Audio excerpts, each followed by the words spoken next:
Good morning बच्चों। आज हम आपको पढ़ाएंगे साइंस में ह्यूमन डाइजेस्टिव सिस्टम, मानव पाचन तंत्र। समझ गए? हम खाना खाते हैं ना, तो हम आज देखेंगे कि हम जो भोजन करते हैं उसका पाचन या उसका डाइजेशन किस तरह होता है। समझ गए?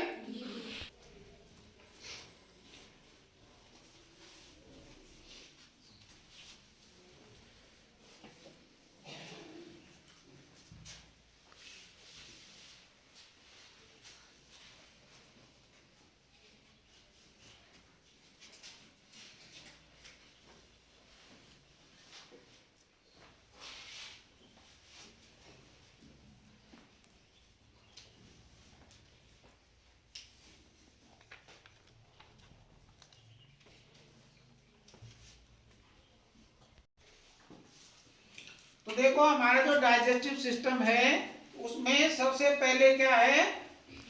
Buccal cavity. ठीक है, उसके बाद है बकल कैविटी या मुंह कुई का। दूसरा है ओइसोफेगस या ग्रासिका। ठीक है, तीसरा है नंबर 3 स्टोमक या आमाशय।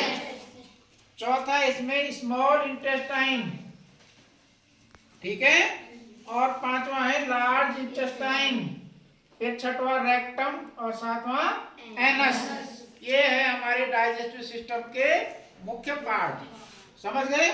अब देखो, सबसे पहले हम जब खाना खाते हैं तो मुंह में लेते हैं ना भोजन को जी। तो देखो, हमारा जो भोजन है या फूड है उसका डाइजेशन कहाँ से शुरू होता है? मुंह से शुरू हो जाता है, क्योंकि हमारे मुंह में क्या होती है? एक सैलिवरी ग्लैंड।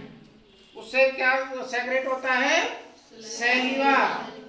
क्या होता है? सलाइवा, या जिसको हम क्या कहते हैं? लार। होता है ना, हमारे मुंह में पानी जैसा आता है ना। तो जब हम खाना खाते हैं तो देखो पानी के जैसा निकलता है ना मुंह से, तो वो क्या है? सैलिवा। उस सैलिवा या लार जो है वो जो स्टार्च है उसको किस में कन्वर्ट करता है? शुगर में। कहाँ से? मुंह से ही शुरू हो जाता है वो। ठीक है, तो जैसे ही हम कोई खाना खाते हैं तो वो हमारे मुंह में, हम उसको पहले दांतों से उसको चबाते हैं कि नहीं चबाते हैं? तो वो जैसे बारीक हो जाएगा चबा के, तो उसमें जो लार मिल जाएगी, उसके बाद वो जाता है कहाँ? ओइसोफेगस। ठीक है, ओइसोफेगस की शायद एक नली टाइप की होती है, उससे भोजन कहाँ जाता है? स्टोमक में, आमाशय में। समझ गए? तो आमाशय में क्या होता है? भोजन ज्यादा देर स्टोर रहता है। ठीक है, तो आमाशय में जो है, आमाशय की जो ये दीवार होती है, वाल होती है, उससे निकलता है एक तो म्यूकस, हाइड्रोक्लोरिक एसिड और डाइजेस्टिव जूस। इनका क्या होता है? सेक्रेशन होता है इसमें से। समझ गए? आमाशय के बगल में जो है एक सबसे बड़ी ग्लैंड कौन सी हमारे शरीर की? लीवर। तो वो लीवर होता है। देखो, लीवर से निकलता है बाइल जूस या पित्तरस। वो उसके लिए एक थैली होती है, उसमें उसको कहते हैं गाल ब्लेडर या पित्ताशय। यहाँ पे जो लीवर से जो बाइल जूस सेक्रेट होता है ना, तो वो इस थैली में क्या होता है? स्टोर होता है। ठीक है, और इसका मेन जो फंक्शन है, जो उसका जो मेन जो काम है, वो है डाइजेशन ऑफ फैट, वसा का पाचन करना। समझ गए? तो ये काम किसका है? बाइल जूस का। वो कहाँ से सेक्रेट होता है? लीवर से। दूसरी जो ग्लैंड है हमारी मुख्य, वो है पैंक्रियाज, अग्न्याशय। समझ गए? अग्न्याशय से जो है पैंक्रियाटिक जूस सेक्रेट होता है।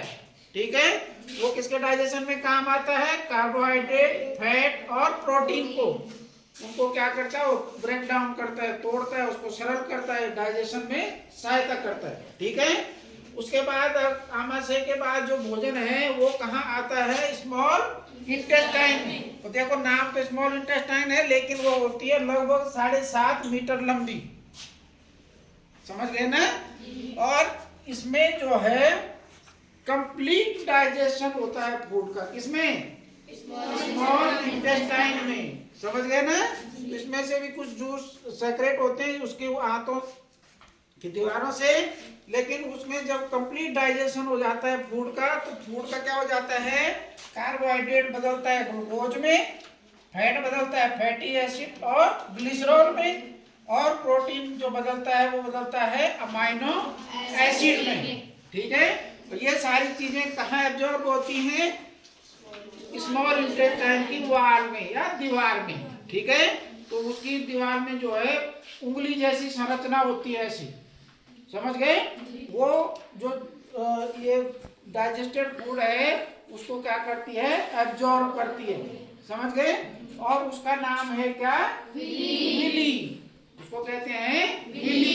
ये हजारों विली होती हैं किसमें? स्मॉल इंटेस्टाइन की वॉल में। ठीक है, उसके बाद जो विली उसको एब्जॉर्ब करती है तो उसके बाद वो कहाँ जाती है? ब्लड वेसल्स के माध्यम से हमारे शरीर के विभिन्न भागों में, जहाँ पे भी उसकी जरूरत होगी। समझ गए ना? किसकी जरूरत? डाइजेस्टिव फूड की। कंप्लीट हो गया इतना? ये ध्यान रखना है कि डाइजेशन शुरू कहाँ से होता है? मुंह से। और कंप्लीट कहाँ से कहाँ होता है? छोटी आंत में, स्मॉल इंटेस्टाइन में डाइजेशन कंप्लीट हो जाता है। ठीक है, उसके बाद जो अनडाइजेस्टेड फूड होता है वो जाता है किसमें? लार्ज इंटेस्टाइन में। लार्ज इंटेस्टाइन का जो लंबाई होती है वो होती है लगभग 1.5 मीटर के आसपास, है ना? तो ये चौड़ी होती है स्मॉल इंटेस्टाइन से, लेकिन छोटी होती है। समझ गए? तो लार्ज इंटेस्टाइन का जो मुख्य काम है वो क्या है? वाटर और मिनरल्स को एब्जॉर्ब करना। वो जो अनडाइजेस्टेड फूड गया था ना आगे, उसमें से वाटर और मिनरल को एब्जॉर्ब करना, क्योंकि हमारे शरीर को मिनरल्स की भी आवश्यकता होती है और वाटर की भी। समझ गए? इसके बाद जो बचा हुआ भोजन है वो चला जाता है कहाँ? रेक्टम में या मलाशय में। समझ गए? और मलाशय के बाद वो एनस के द्वारा उसको हम क्या कर देते हैं? डिस्पोज कर देते हैं, बाहर निकाल लेते हैं। तो आज समझे सभी? डाइजेस्टिव सिस्टम सभी समझ गए होंगे? किसी को कोई दिक्कत तो नहीं है? ठीक है, थैंक यू।